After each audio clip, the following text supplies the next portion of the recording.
नमस्ते, प्रणाम। हम सीमा भोजपुरी आप लोग के बीच में बहुत ही सुंदर सुहाग गीत लेकर के आई हूँ, तो आप लोग प्यार से सुनिए और ध्यान। जब दूल्हा सेट पहनते हैं, तैयार होते हैं, उस समय बहनों लोग को गाली दिया जाता है। उस समय का गीत है कि जब दूल्हा सेट पहनते हैं, तैयार होते हैं,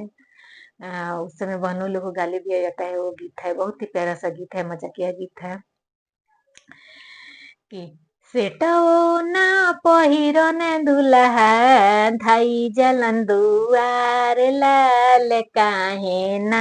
अइलन दीदी हमरो जे जीजा लाल काहे ना अइलन दीदी हमरो जे जीजा लाल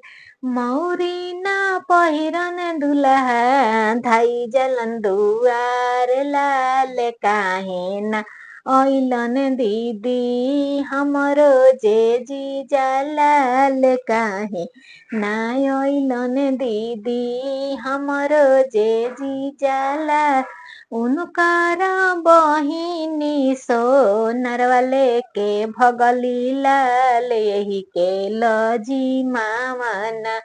अइलन बहनोइया लाल यही के लजी मामना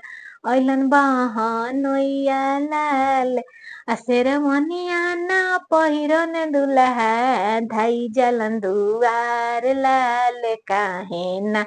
अइलन दीदी हमरो जे जीजा लाल काहे ना अइलन दीदी हमरो जे जीजा लाल उनकर बहिनी के लइका जे भइले लाल सौरी अगोरत रहलन ना अइलन जीजा लाल लइका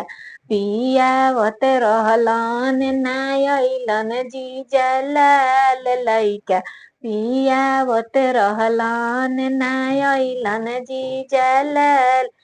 शेरमनिया ना पहिरन दुल्हा धाई जलन दुआर लाल काहे ना अइलन दीदी हमरो जे जीजा लाल काहे ना अइलन दीदी हमरो जे जीजा लाल।